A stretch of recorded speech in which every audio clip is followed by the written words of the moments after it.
Madame, Monsieur, bonsoir. Mercredi 8 juillet, au menu de Questions Éco ce soir, d'abord, une initiative louable en faveur des TPE.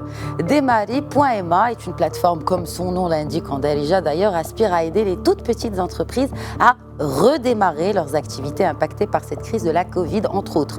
En gros, elle permet aux entrepreneurs de bénéficier gratuitement du conseil professionnel d'une communauté choisie d'experts et mentors, soit-il cet accompagnement en arabe ou en français. Le cofondateur de Demari.ma, Ismaël Hassini, sera avec nous en première partie d'émission pour répondre à nos questions. Et ensuite, nous ferons le point sur la filière des œufs à la consommation. Ce chiffre résume bien la situation. 350 millions de dirhams. C'est ce qu'ont perdu les producteurs d'œufs de consommation en 3 mois seulement. Mais la crise n'est pas imputable au seul confinement et autres effets de la pandémie. En effet, le secteur battait déjà de l'aile depuis 2019. Zin Bzaïm de l'Association nationale des producteurs d'œufs de consommation répondra également à nos questions. Merci de rester avec nous.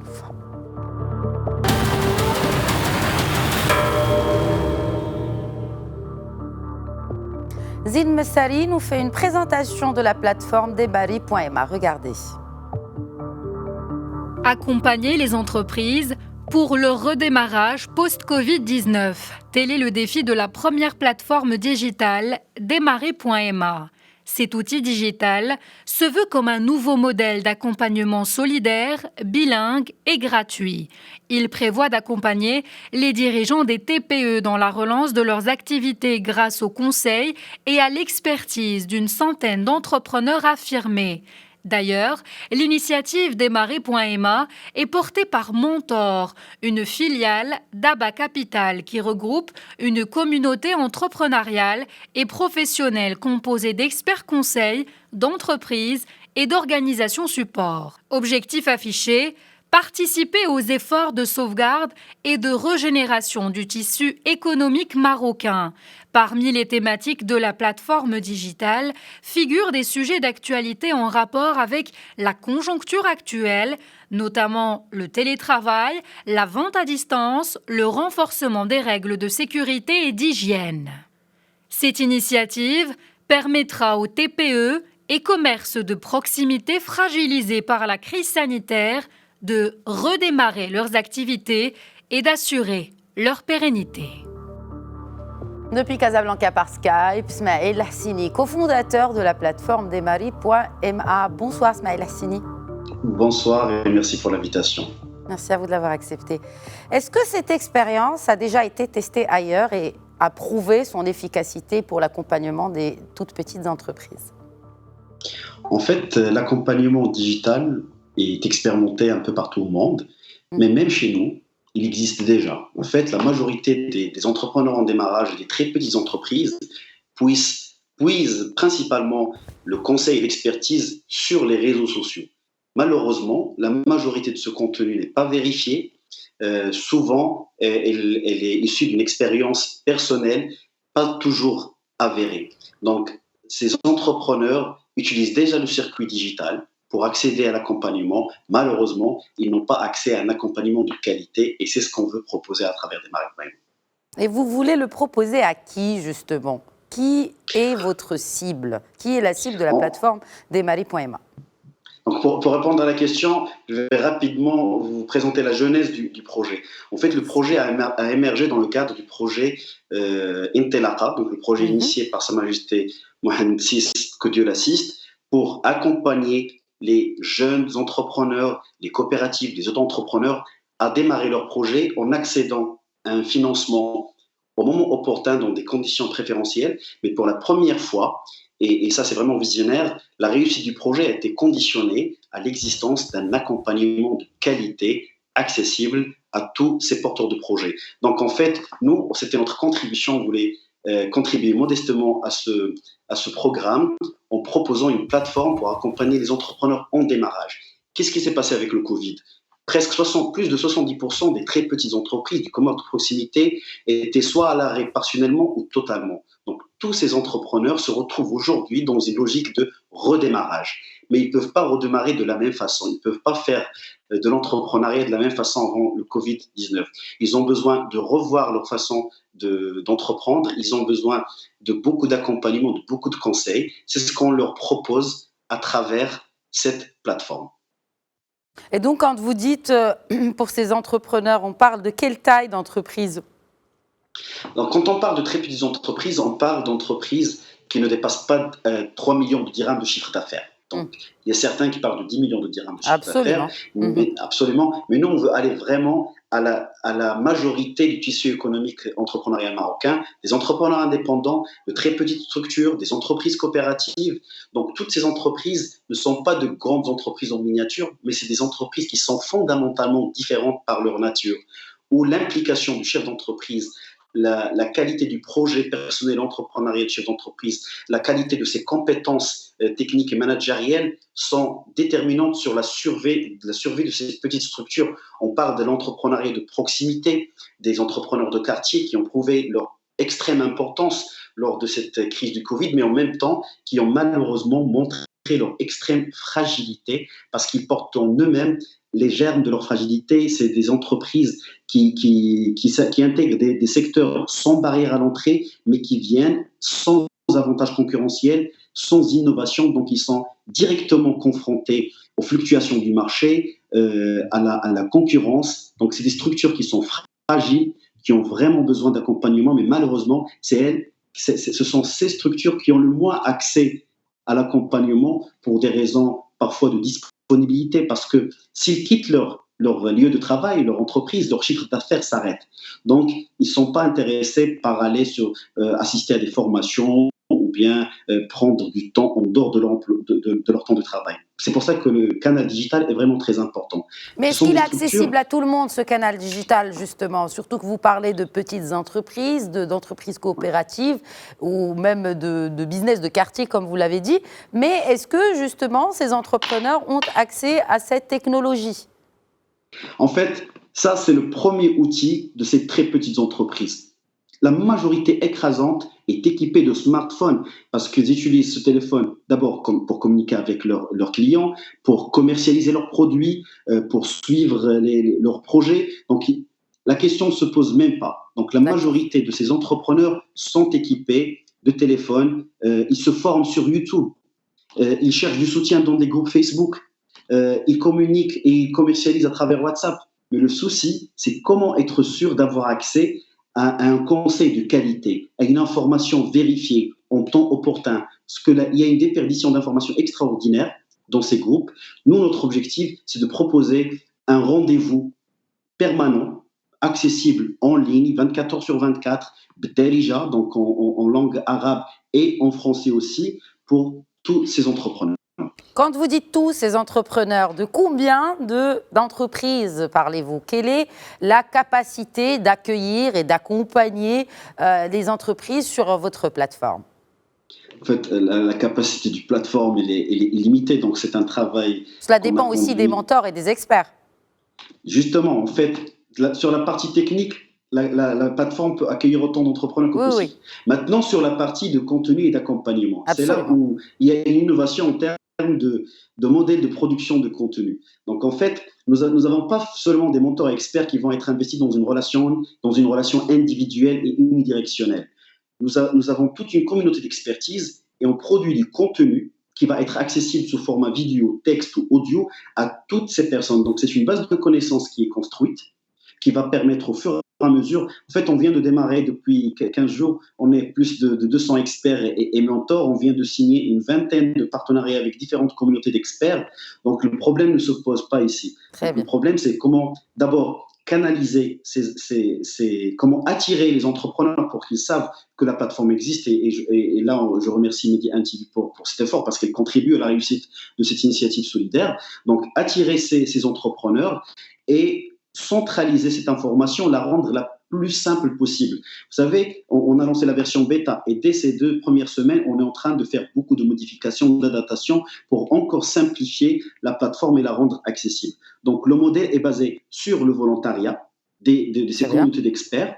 Mais nous, ce qu'on fait, quand je prends une heure, quand on va demander 1 heure ou 2 heures du temps d'un expert ou d'un mentor, nous, notre mission, c'est de s'assurer que ces 2 heures, on puisse produire un maximum de contenu de qualité et le rendre disponible au moins sous 3 formes différentes à tous ces entrepreneurs. Parce que vous savez, beaucoup des questions que se posent les entrepreneurs sont récurrentes, reviennent Absolument. souvent. Et certaines questions, certaines questions, ils se les posent parce qu'ils ne se sont pas posés avant les bonnes questions. Donc, nous avons une double mission. D'abord, répondre aux questions et aux interrogations, aux problématiques de ces entrepreneurs, des très petites entreprises, d'un côté, et ça, c'est le rôle des experts et des consultants qu'on a sur la plateforme. D'un autre côté, notre rôle, et c'est là où les mentors, les entrepreneurs réussis, les entrepreneurs vétérans, leur mission, c'est de pousser ces entrepreneurs à se poser les bonnes questions. Est-ce que je suis dans le bon business? Est-ce que c'est le bon business model? Est-ce que ma façon de travailler est la bonne? Est-ce que je dois investir dans ma marque? Est-ce que je dois faire preuve plus d'innovation? Est-ce que je suis mal entouré? Est-ce que j'ai le bon conseil? Est-ce que je dois me former? Toutes ces questions principales que doivent se poser les dirigeants d'entreprise pour entreprendre autrement. Alors, je m'arrête justement sur cette question, ou en tout cas sur ces questions-là, ces questions récurrentes. Finalement, Oui. d'après votre expérience, quels sont les besoins que vous avez identifiés, les besoins communs de ces toutes petites entreprises marocaines? Vous êtes en contact direct avec eux, donc vous avez eu l'occasion et la chance d'ailleurs de pouvoir réunir tout ce qui finalement tracasse ces entrepreneurs, soit en temps de Covid ou hors temps de Covid. En fait, le temps du Covid n'a fait que montrer l'étendue des dégâts. Donc, l'étendue des dégâts dans la structuration de ces très petites entreprises. Le premier besoin des entrepreneurs indépendants et des très petites entreprises marocaines, c'est d'abord de réfléchir et d'agir en tant qu'entrepreneur. Et entreprendre, c'est d'abord trouver des solutions innovantes à de vrais problèmes. C'est ce qui va faciliter l'accès au marché. Parce que l'accès au financement est facile quand on a accès au marché, c'est-à-dire qu'on a un vrai business qui tourne. Et l'accès au business et à un marché qui est rentable est facile quand on est venu pour répondre à une vraie problématique, pas simplement pour suivre un effet de mode. Et pour pouvoir faire ça, il faut faire preuve d'innovation. Pour bénéficier des différentes structures, programmes d'aide et de soutien, il faut être préparé pour ça d'un point de vue financier, social, fiscal et légal. Ça veut dire qu'on doit être bien accompagné. Donc la première chose que doivent faire, dont a besoin les très petites entreprises, c'est de penser en tant qu'entrepreneur, en tant d'innovation, c'est de ne pas rester seul, il ne faut pas rester isolé.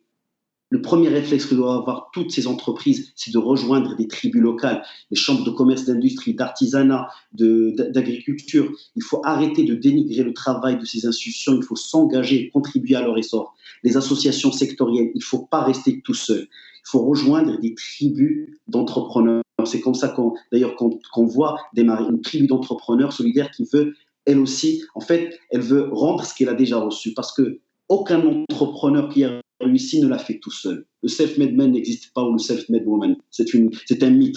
Tout entrepreneur qui a réussi a reçu un jour ou un autre de l'aide, du mentoring, du conseil, de l'assistance, de l'encouragement, un soutien dans des temps difficiles. Donc, toutes ces personnes, ils veulent faire comme ont fait tous les Marocains durant cette période, montrer leur capacité à être solidaires et surtout à être solidaires avec ceux qui ont vraiment besoin de nous. Les très petites entreprises ont besoin de nous, ils ne doivent pas rester tout seuls. Tout le reste, sincèrement, je pense que ça peut être réglé facilement si on réfléchit comme entrepreneur et si on est bien entouré.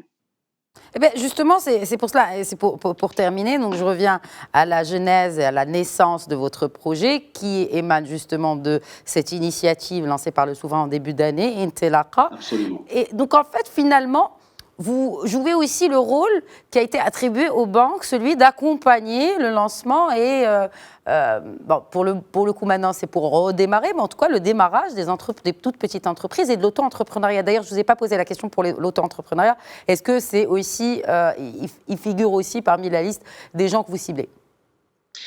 Bien sûr, les entrepreneurs font partie de notre cible, de notre cœur de cible, mais nous ne sommes pas là pour jouer le rôle des banques, donc on ne peut pas le faire. Donc les banques sont dans leur rôle, à savoir celui de financer. Et il y a d'autres acteurs qui font l'accompagnement, l'ANAPEC, l'OFPPT, les centres régionaux d'investissement, la CGM qui peut aussi le faire à travers du mentoring. Donc tous ces acteurs, nous, on vient pour contribuer à travers un outil digital que toutes ces parties peuvent utiliser. D'ailleurs, tous ces organismes, quand on les a sollicités, ils nous ont d'abord manifesté leur soutien, mise à disposition des experts et des conseillers. Donc, ils sont tous partants parce que le besoin est très important. On oublie que nous avons un pays, très vaste. Donc, le Maroc est un grand pays. Nos besoins sont limités. Chaque année, on crée en moyenne 80 000 entreprises. Il faut savoir que seulement 2% des entrepreneurs, des créateurs d'entreprises chaque année font appel à une forme ou une autre d'accompagnement, selon le Global Entrepreneurship Monitor, donc la plus vaste étude sur l'entrepreneuriat au Maroc. Donc, pourquoi ? Le reste, soit il n'est pas au courant de l'existence de ces structures, et moi, je suis entrepreneur et je peux me permettre de dire que la grande responsabilité, c'est d'abord aux entrepreneurs parce qu'ils peuvent chercher l'information. Et l'information aujourd'hui est disponible sur Internet. Le deuxième frein, malheureusement, c'est cette culture de making shmam qui est totalement erronée, mais qui empoisonne beaucoup de mentalités d'entrepreneurs. Ils se disent que de toute façon, je ne vais pas recevoir l'aide ou l'accompagnement dont j'ai besoin, alors qu'il y a beaucoup de structures qui sont là pour les accompagner. Ismaël Hassini, justement, des structures comme celle que vous avez lancée, Démarrer.ma, l'occasion justement de prouver qu'il y a des structures d'accompagnement. Merci beaucoup d'avoir répondu à nos questions. Merci. Merci à vous. Tout de suite, la deuxième partie de Questions Écho.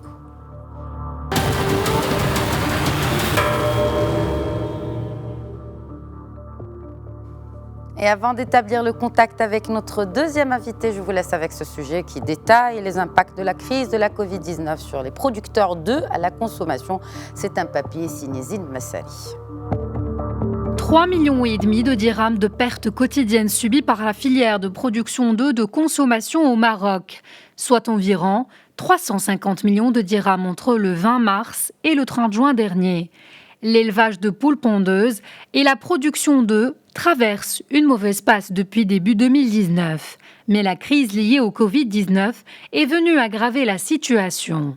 L'année dernière, la filière a produit plus de 6 milliards d'œufs. La consommation moyenne étant, elle, de 195 œufs par habitant. Le secteur subit cette année une abondance de l'offre et de surcroît, une baisse de la demande.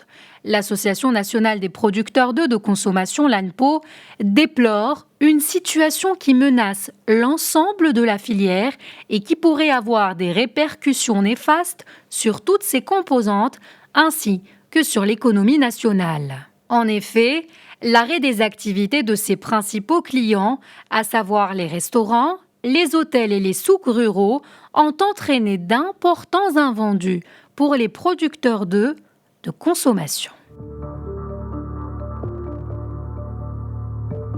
Depuis Casablanca par Skype, Zine Bzaïm, membre de l'Association nationale des producteurs d'œufs de consommation. Bonsoir Zine Bzaïm. Bonsoir. Alors peut-être que vous avez quelque chose à ajouter sur ce qui a été dit dans le reportage. Oui, effectivement. Alors, le secteur avicole connaît depuis 2019 une crise structurelle. Donc, il existe une surproduction. En 2019, la production des œufs de consommation était de 6,1 milliards d'œufs produits. Et par conséquent, mais la consommation n'a pas suivi. Il faut mentionner que la consommation du citoyen marocain est de 195 œufs par habitant par an, ce qui est loin derrière les pays européens où la consommation avoisine les 250 œufs par habitant par an. Et dans des pays comme le Japon ou bien comme le Mexique, la consommation des œufs avoisine les 400 par habitant par an. Donc c'est malheureux parce que l'œuf est un produit est la source de protéines la moins chère qui existe dans le marché, avec contenant des vitamines et des oligo-aliments très essentiels pour une alimentation saine et équilibrée. Et en plus, la consommation des citoyens des œufs consiste également en une consommation compatriote, parce qu'il faut savoir que 100% des œufs existants dans le marché marocain sont des produits marocains. Très bien. On parle de combien d'entreprises qui évoluent dans ce secteur ? Il existe à peu près 52 entreprises existantes dans le secteur avicole, exactement. Très bien. De élevage, oui. Oui. Est-ce que, parce qu'on parle d'une baisse de la demande, on parle d'une baisse des prix aussi. Pourquoi alors maintenir une production abondante si on ne peut pas l'écouler ? Exactement. En fait, il existe une production abondante, mais il faut savoir que au Maroc, la production a été très encouragée. Donc, la fédération, il faut savoir que la stratégie de la fédération interprofessionnelle des producteurs agricoles, sous l'égide du ministère de l'Agriculture, était d'encourager la production ces dernières années, mais en fait, donc, c'est ce qui a permis justement au secteur d'assurer la sécurité alimentaire en œuf au Maroc. Et je pense qu'il est temps maintenant d'encadrer, d'encourager encore plus la distribution des œufs parce qu'il existe encore des problèmes de distribution. Si on arrive à évoluer en termes de distribution et d'évoluer dans la transformation des œufs, on peut écouler. Et donc, ce que vous dites, en fait, c'est que donc il y a un problème de distribution, il y a aussi un problème ou peut-être un frein à une évolution à faire dans le sens de l'agro-industrie, c'est-à-dire de la transformation de l'œuf, finalement. Exactement, parce que si dans des pays comme la France, il existe une consommation de 250 œufs par habitant par an, c'est parce qu'il y a une industrie justement agroalimentaire assez développée dans tout ce qui est ovoproduits. Est-ce que vous allez dans ce sens en peut-être consultant le secteur de l'agro-industrie et notamment les industries qui nécessitent cette matière première pour justement développer des partenariats peut-être peut-être qu'il y a aussi quelque chose à voir dans ce sens. Est-ce que vous avez déjà entamé ces prospections? Donc, comme je viens de dire, il existe une offre abondante de 6,1 milliards d'œufs produits par an en 2019, mais il est à noter qu'il n'existe au Maroc que 5 centres de conditionnement agréés et que de 3 entreprises d'ovoproduits. Mais en fait, pour développer ce secteur porteur dans l'avenir, il faut bénéficier d'un accompagnement de l'État et d'un encouragement et d'un accompagnement peut-être de subventions parce que déjà le secteur connaît une crise depuis 2019 structurelle et maintenant la crise du Covid. Donc pour investir, il faut vraiment bénéficier d'un accompagnement, peut-être un plan de relance et tout. Donc ça, vous parlez pour l'après-Covid. Alors, bon, outre la distribution et l'agro-industrie, quid de l'export? Est-ce que le Maroc exporte aujourd'hui des œufs de consommation?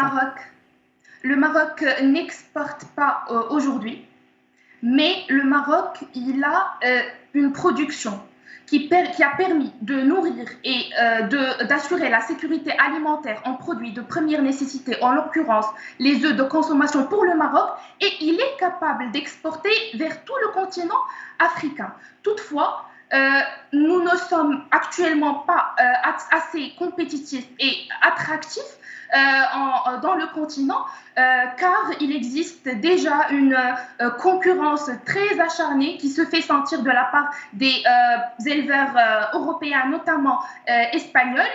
Il faut savoir que les éleveurs espagnols de poules pondeuses bénéficient d'une aide de l'État et d'énormes subventions afin de les aider et de les accompagner dans la pénétration du marché africain. Chose qui n'existe pas encore malheureusement au Maroc. C'est ce qui entrave justement les producteurs d'écouler leurs produits en Afrique et de pénétrer ce marché assez porteur. Donc en fait, ce qui serait salvateur, j'ai envie de dire, pour ce secteur qui souffre depuis, et vous l'avez dit, de maux structurels depuis 2019, c'est qu'il y ait un accompagnement non seulement financier, mais aussi d'ouvrir des marchés et donc également profiter des rapprochements que le Maroc a établis depuis quelques années avec les partenaires africains. Exactement. Alors, je peux vous assurer que les producteurs des œufs de consommation sont ouverts à toutes les possibilités et toutes les opportunités pour accéder au marché africain et de s'ouvrir à une collaboration sud-sud dans le secteur avicole avec nos frères africains dans tout le continent. Très bien. Merci beaucoup, Zimzaï, membre de l'Association nationale des producteurs d'œufs de consommation, d'avoir répondu à nos questions. Merci, Zama. Voilà, c'est la fin de Questions Éco. Je rappelle que vous pouvez interagir avec nous via le hashtag de l'émission, hashtag Questions Éco. Je vous donne pour ma part rendez-vous demain, Inch'Allah, à 21h pour un nouvel épisode de Questions Éco. D'ici là, restons vigilants et prenez bien soin de vous.